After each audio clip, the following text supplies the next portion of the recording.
Avui us venim a parlar de la lluna plena a Aquari que tindrà lloc aquest 29 de juliol. Atenció, perquè aquest juliol, ja ho vam dir en vídeos anteriors, ha vingut molt potent. Estem en un moment de l'any on realment tot es pot començar a accelerar moltíssim. Exacte, ara parles també de que s'està començant a accelerar tot. Nosaltres avui estem gravant aquest vídeo en el dia que Mercuri es posa directe i ahir el Sol va entrar a Lleó. Estem en un moment on estan passant moltes coses alhora, això sempre ho diem, tot passa simultàniament i tot coexisteix amb la nostra realitat.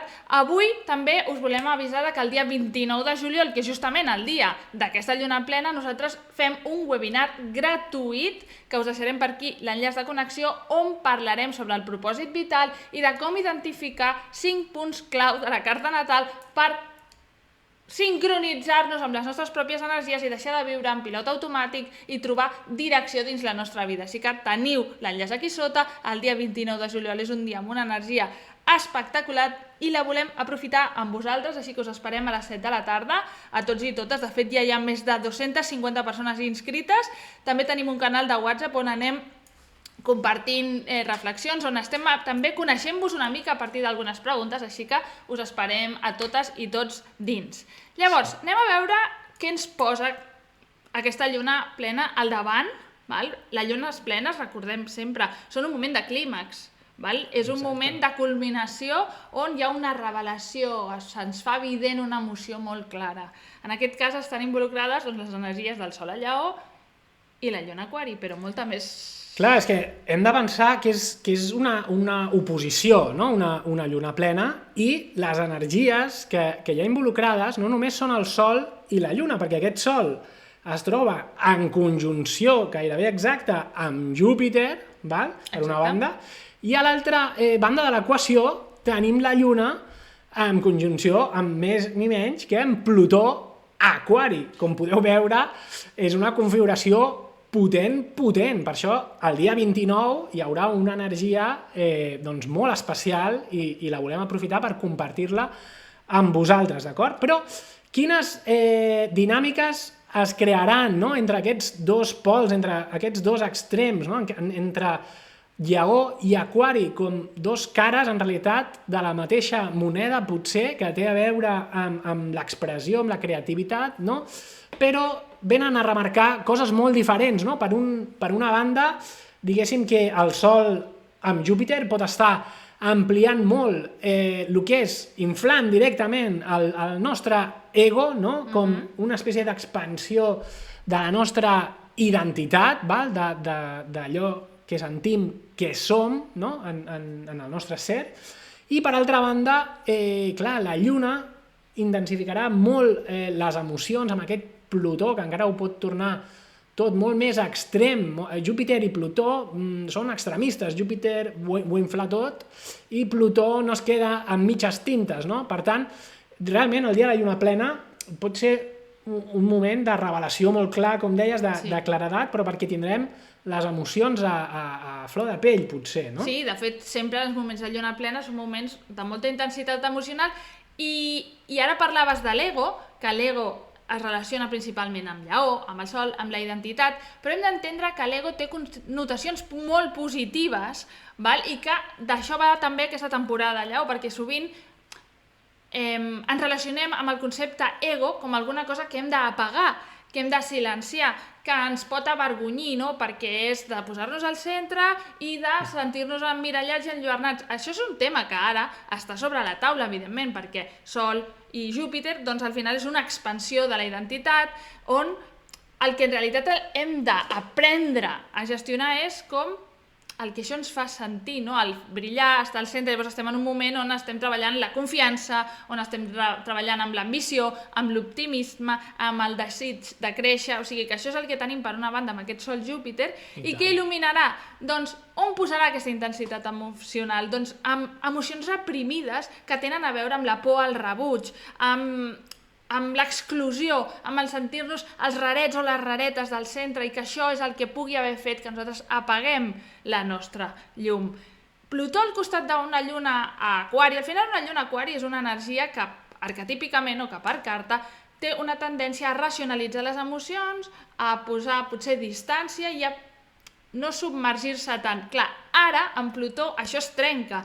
Plutó també està demanant posar mirada i aprofundir en tota aquesta emoció de rebuig, de no voler dependència emocional, del què significa mostrar-nos dins del grup, si això implica deixar de ser nosaltres, perquè a vegades quan volem formar part d'un grup o d'una xarxa va a costa de perdre llibertat, no? Llavors, això són els temes que ara estem treballant, oi?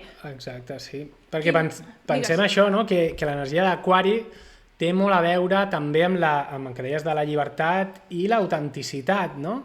Llavors, des d'aquesta energia més lleonina, no? De voler-me mostrar, de voler ocupar el meu lloc, no? De ser una figura rellevant, d'aquesta necessitat de sentir-nos importants que tots necessitem, no? Doncs això xocarà potser amb una part més aquariana que té a veure amb la visió del futur, no? Amb la visió del col·lectiu, amb la visió una mica de i quin lloc ocupo jo dins de tot aquest conjunt, no? Dins del grup, dins de la xarxa, no?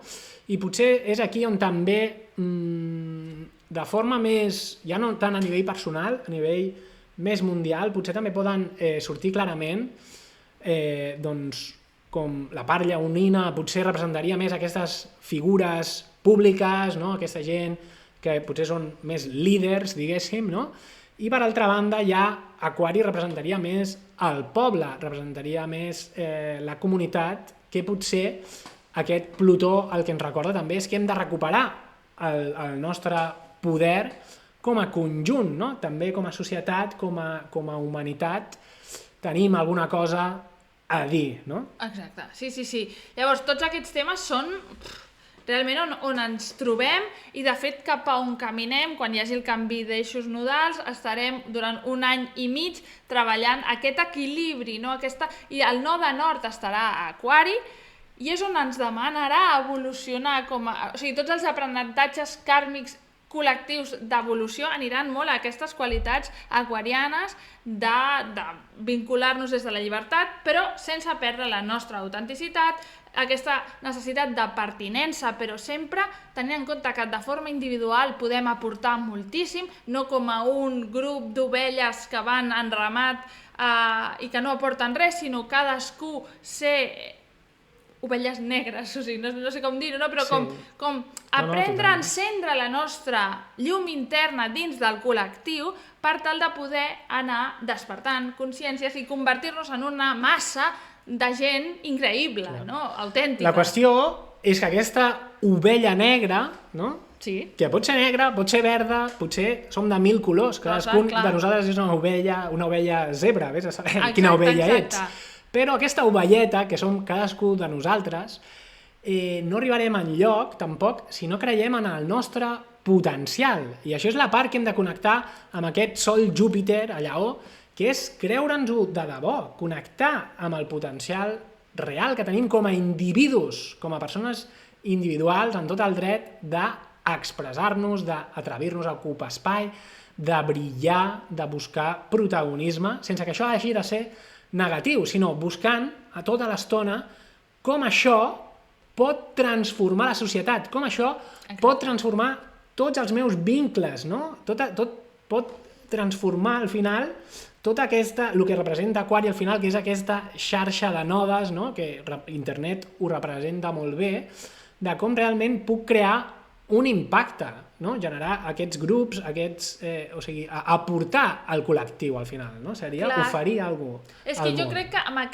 aquests nodes el que haurem d'aprendre és deixar enrere la mala concepció de voler brillar, ocupar el nostre espai, que és el que estem parlant, perquè li hem d'entendre que això és necessari per impactar aquest col·lectiu. I a vegades, ho hem estat parlant recentment amb algunes persones en sessió, és com, no es tracta de... perquè hi ha gent que és que no m'atreveixo a voler triomfar, no m'atreveixo a... Bueno, qui sóc jo per ser vista o tenir paraula o dir el que sigui, i al final és entendre, val, però és que la teva paraula és important pel col·lectiu, la teva paraula, la teva visió, la teva manera de veure les coses, la teva originalitat transforma a nivell col·lectiu. La gent necessita escoltar el teu missatge per despertar, per impactar el món. Llavors hem d'entendre que sempre les coses que fem no les fem exclusivament per nosaltres, ja tenen un impacte i és la nostra responsabilitat si tenim alguna cosa valuosa a dir i expressar, fer-la conèixer, i això passa per tenir èxit, ser reconegut, ser admirat, ser font d'inspiració. Per què? Perquè al final va d'això, vivim en societat i tenir èxit voldrà dir que ens han conegut, que hem impactat, que hem arribat, que estem ajudant. Llavors és entendre aquesta relació i com som al final tots entitats individuals. La carta natal parla molt de diferents angles, però del jo i el nosaltres des de diferents punts de vista, no? I aquest seria com podem formar part tots de la germanor, però sense perdre'ns. Exacte, sí. Doncs res, també dir-vos, recordar-vos que tenim el webinar el dia 29, que us deixem l'enllaç aquí, i que si voleu reconnectar amb aquesta part més solar, amb la vostra identitat, voleu reconnectar amb qui sou per poder aportar més al món, no? I portar el món cap a aquesta visió de futur, d'un món millor, un món que no sigui a l'actual, no? Ple de guerres, ple d'egos, ple de consumisme buit, no? I voleu realment poder contribuir positivament a la societat i a la humanitat per crear un món millor, doncs el començament, el primer de tot és conèixer-se a un mateix, i això és el que us animem en aquest webinar del dia 29. Molt bé, doncs ens veiem dins. Inscriviu-vos. I subscriviu-vos al canal també, de pas, si no ho sou. Vale? Fins aviat.